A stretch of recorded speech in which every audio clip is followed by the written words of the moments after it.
I'm Brazilian, as you know, and I come from a Catholic family. And since young age, I was forced to go to the Mass every weekend. And every weekend, for a child, a Mass is something very, very boring. So, a means to cope with the ceremony until it's finished, my mom used to give me some sheets of paper and pencils.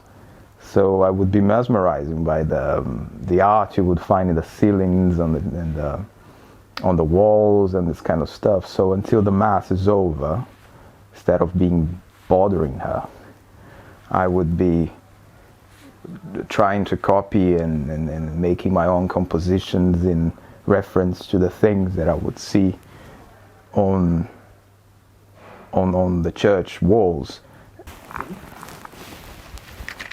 So I did my BA on graphic design, and I did that because my parents weren't very keen at first to allow me to study arts, and it didn't take long until I realized that that simply wasn't for me.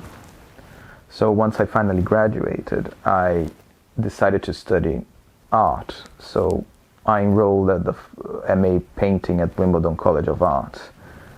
And I'm very grateful for that because I could make a lot of friends, a lot of good friendships that are very valuable to me. But it wasn't quite what I was looking for until I finally discovered the Prince's School of Traditional Arts, where I could finally nurture this appreciation that I have for the traditional arts and all the techniques that I was introduced to, gilding, egg tempera, and their philosophy and how it would communicate with me even in a more spiritual level as the practice becomes a whole ritual and this whole homage to a tradition, the ritual that the old masters would have done. Everything is ritualistic, everything is symbolic, and you will submit yourself to the process that they would. Naturally, in contemporary ways, of course, we are no monks in medieval Europe doing icons. No, I'm a modern man. So, but nevertheless, I try to mimic the most as I can their process, and that entails, crushing rocks, extracting pigments out of roots, and all the chemical and alchemical process that demands. So you build up a much more intimate relationship between this substance that actually comes from the earth and yourself as an artist, as someone that extract and collect these natural sources and turn them into intellectual output, an image. I find that beautiful. A chart, an alchemical chart, with some sort of hierarchy of the pigments, on gold, meaning God, on top, and lead, represented by Saturn, in the bottom. And just below gold, there is a substance called quicksilver, which is represented by vermilion, which is this beautiful orange reddish color here. And this is very up there. And lead white, represented by Saturn, is in the very bottom, and it's a beautiful white. If you heat this at 900 degrees for a certain period of time, it will turn into this beautiful orange that's called minium, lead red. And this is very similar to vermilion itself. So it's an allegory for the things that are at the bottom that can be transformed into something higher, something that is lifted and elevated. Well, some of my influences are the old masters, people like Giotto, Bruegel, well, so many, Hieronymus Bosch, El Greco, and so forth. And in a more modern sense, I found myself loving the work of Gustave Moreau. And on 2016, I have done a series of work that happen to have resembled a lot of his works. And the funny fact is that I wasn't aware of him by then, you know. And there is also the 20th century visionary art, Cecil Collins, which I find astonishing. I think that's it.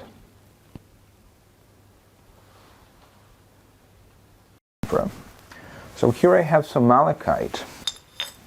And the interesting process is how to make a rock like that turn into something like that. What one shall do is getting some of this malachite,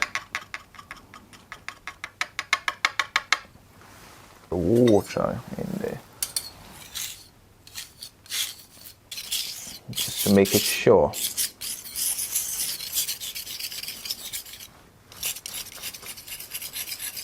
So here there is just water and pigment, so there is no binder that's not gonna stick to the surface whatsoever. So this is an egg tempera solution. It's called tempera grassa. Grassa in Italian means fat.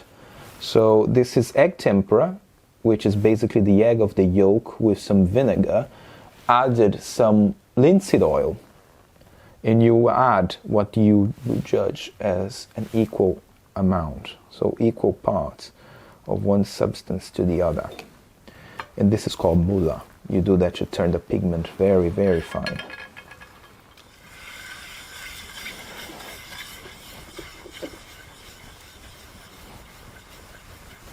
So this gorgeous green that you see,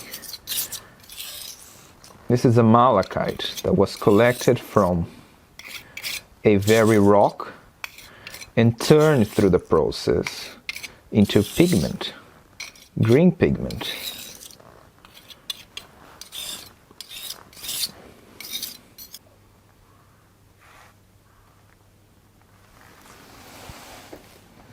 Now we are getting to a local church called All Saints Margaret Street. It's in Fitz Road, close to Oxford Circle. This is a new Gothic Victorian church done by William Butterfield, and this is about the revival of a whole tradition, which means the Gothic. So we are here at this hidden jewel, and as we will see on the interior, it's part of a revival of a tradition through the means of its time.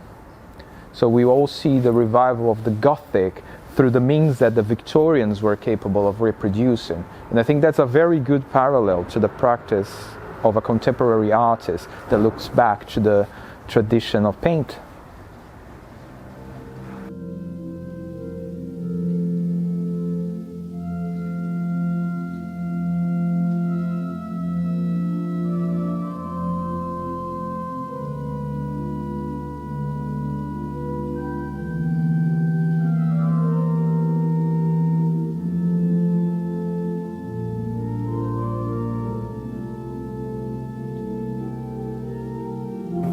So Butterfield, the architect, the 19th century architect, was very keen always to integrate a sense of the whole of creation into what he was building. And one of the things he did in all his churches was to use stone with visible fossils.